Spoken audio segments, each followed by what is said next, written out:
देखो, जब हम प्रभु की तरफ चलते हैं तो हमारे हृदय में एक स्थिति आती है, बिना इस स्थिति के सब बनावट बना रहता है।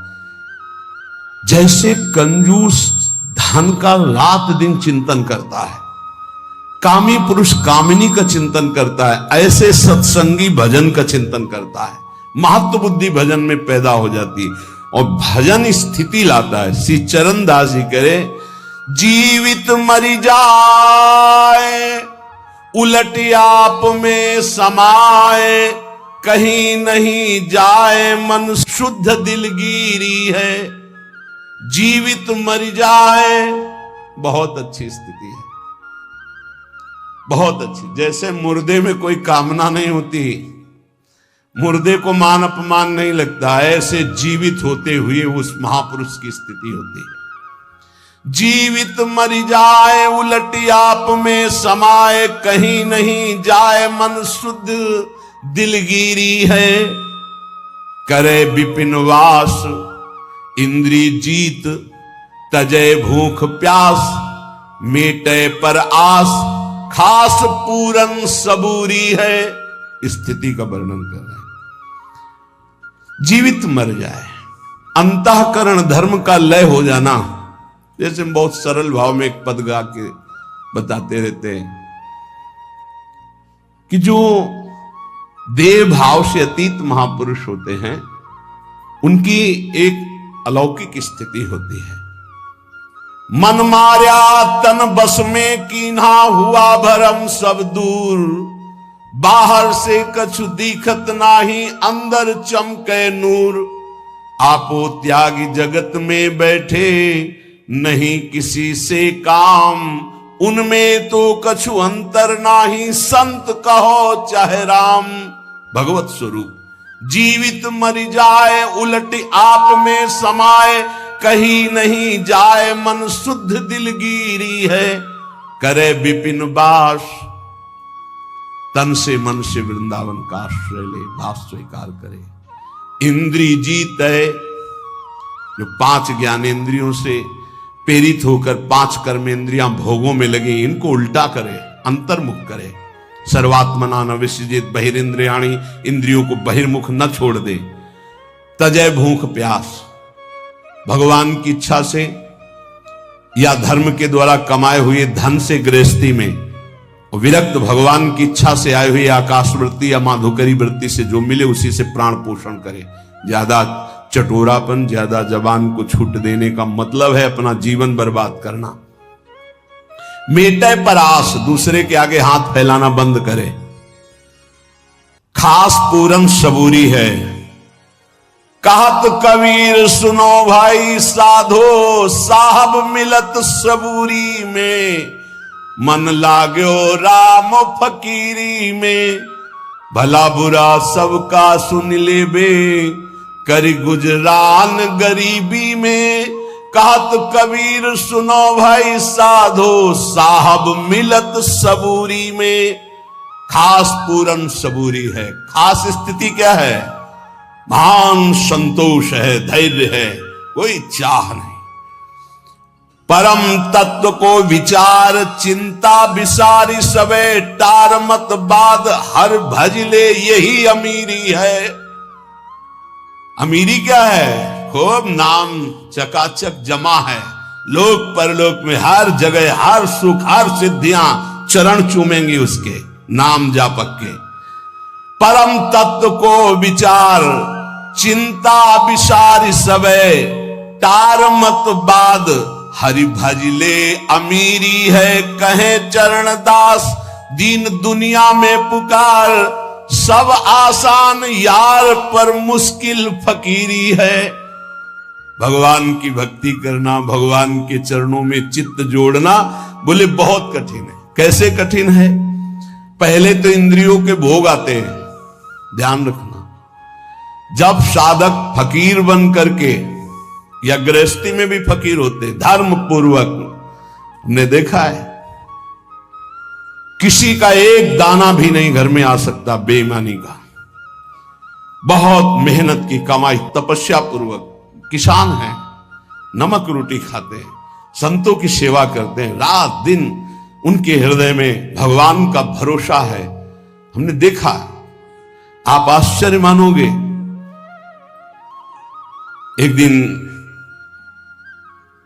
एक बालक इतना बीमार हो गया, मरणासन में था, तो किसान नंगे पैर हल जोतते थे। उनसे कहा गया अब तो बचने की संभावना नहीं, एक अचला ऐसे, एक अचला ऐसे, बस। महान तपस्वी ब्रह्म ऋषि गए नजदीक, उठाया, उसे छाती से लगा, राम राम राम राम राम राम राम राम। ऐसे थोड़ी देर में बस चेतना जागृत और सब है, घर गृहस्थी में सब चला रहा है। नाम का उसी का प्रताप। पहले धर्म से चलना सीखे, बेईमानी छोड़े, तब कहीं भगवत मार्ग का रास्ता मिलता है। फिर भोग सामग्री आना प्रारंभ हो जाती है। लौकिक जितने भोग अच्छे अच्छे हैं, सब साधक को फ्री मिलने लगेंगे। ध्यान रखना, भगवत प्राप्ति के मार्ग के उपासक। निज अनुभव एक आंख खगेसा, संतों का अनुभव सुनने के लिए बैठा जाता है। शास्त्रों में तो सब लिखा है। उसमें तुम्हारी रुचि नहीं हुई तो रिद्धि सिद्धि फल कछु न चाहूं, जगत कामना को नहीं लाऊं।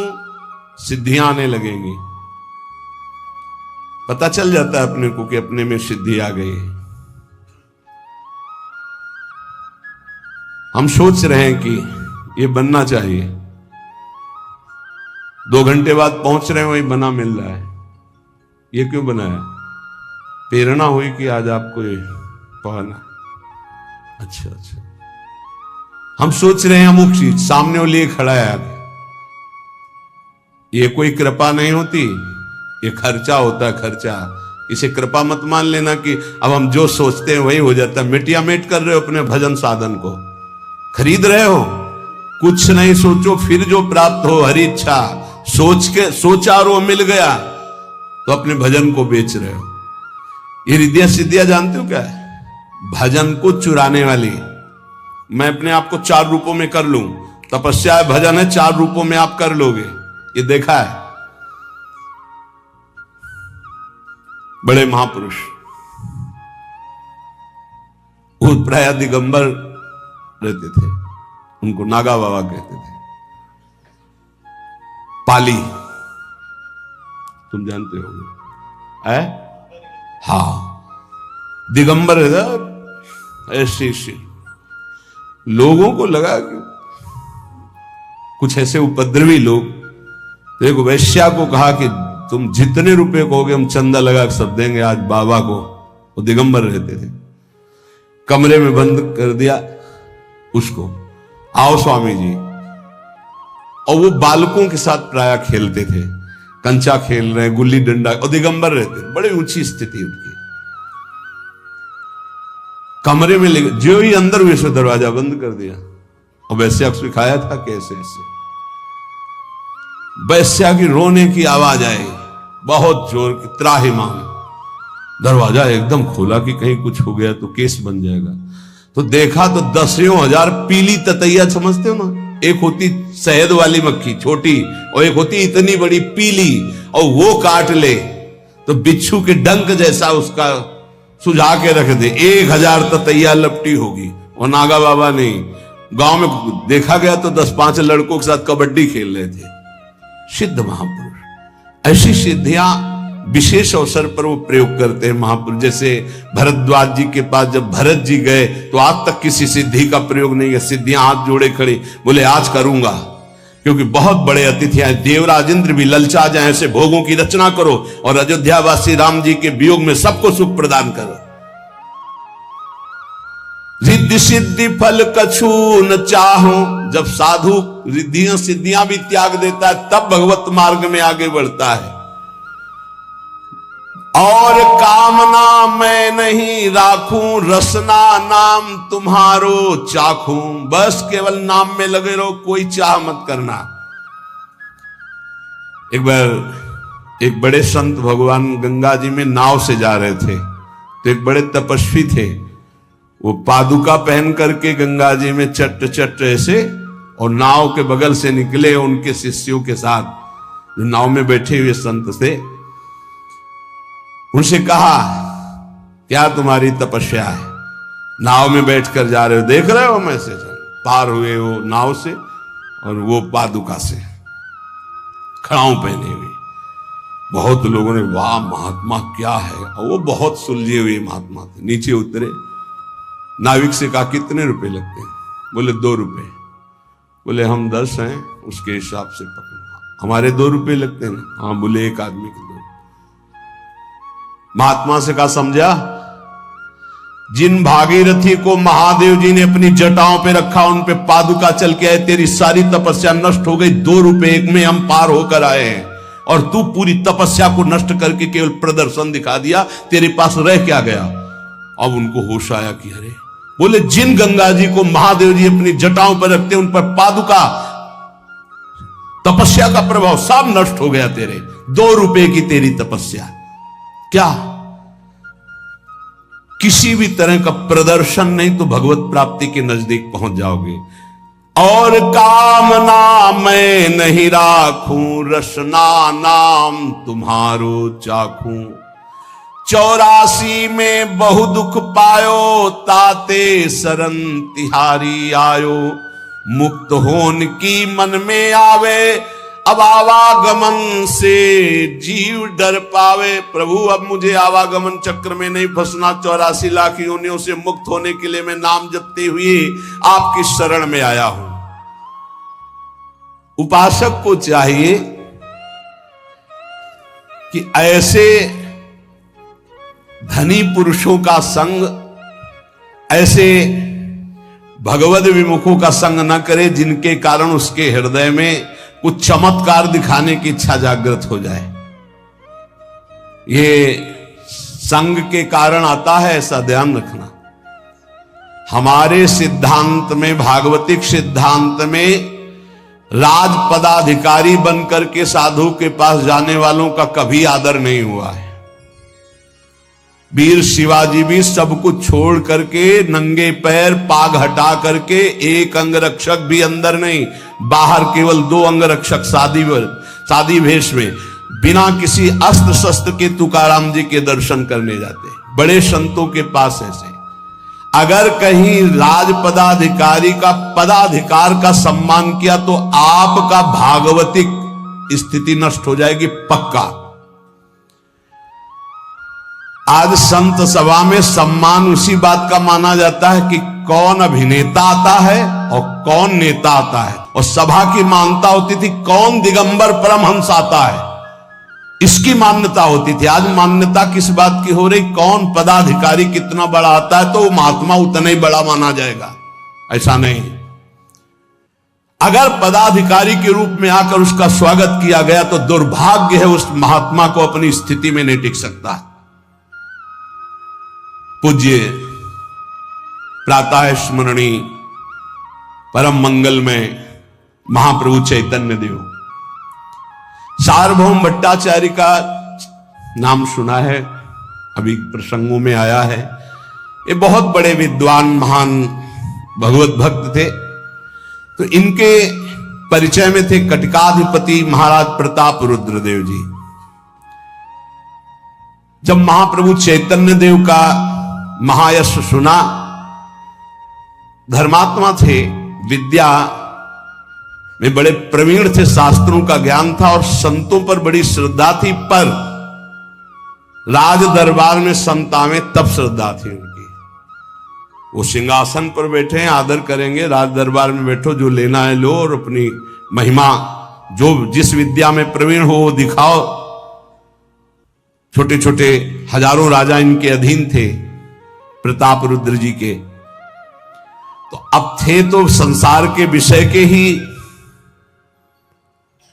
अब ज्यों ज्यों महाप्रभु चैतन्य देव की महिमा सुनते त्यों त्यों इनके हृदय में बात आती कि एक बार चैतन्य देव सभा में पधारे। लेकिन जब तक विषय भोगों की कामना रहती, विषय भोगों का मद रहता है, तब तक संतों का सानिध्य नहीं मिलता।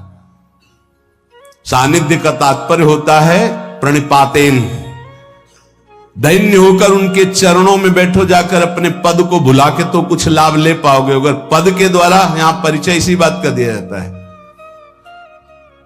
हम नहीं पूछ रहे किसी से, वो अपने आप आके अमुक अमुक अमुक अमुक, अच्छा तो स्वागत है आपका, बस पद का सम्मान करवा रहे हो, कुछ ले पाओगे क्या? क्या जरूरी है बताना तुम्हें तुम कौन हो? तुम हमारे प्राण प्रिय, हमारी आत्मा हो, बैठो और सत्संग सुनो और चले जाओ। परिचय बताने की क्या जरूरत है? लेकिन परिचय से सम्मान प्राप्त करना तो वही प्राप्त कर लो, चले जाओ, नहीं मिलेगा कुछ, अध्यात्म नहीं ले पाओगे। साधु चरणों में ज्यों ज्यों प्रीति बढ़े त्यों त्यों अभिमान छोड़ करके, बड़प्पन का पद का छोड़ करके साधारण भाव से जाना तो कुछ प्राप्त कर लोगे, नहीं कुछ नहीं प्राप्त होने वाला। अब महाराज की सभा में तो बड़े बड़े विद्वान और संत जन आकर आशीर्वाद देते, दरबार में आते तो उनकी सारी व्यवस्था करते। कटकाधिपति प्रताप रुद्र जी, बहुत सुंदर प्रसंग है समझने का। उनकी इच्छा थी कि महाप्रभु चैतन्य देव सभा में आए और दर्शन और कीर्तन और हम उनकी सेवा करें।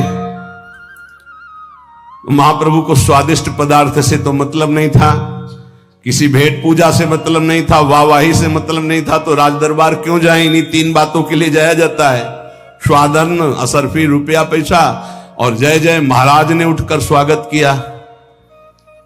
चाहे जितना बड़ा संत बैठा हो, ये नहीं सोचा जाएगा कि उनकी सभा में संत थे और एक संसार का नामी, बस उसी पर सबकी दृष्टि रहेगी, वो बैठा है सब पर उसका रंग चढ़ा। महात्मा 10 बैठे, एक का भी रंग नहीं, ऐसा संसार है।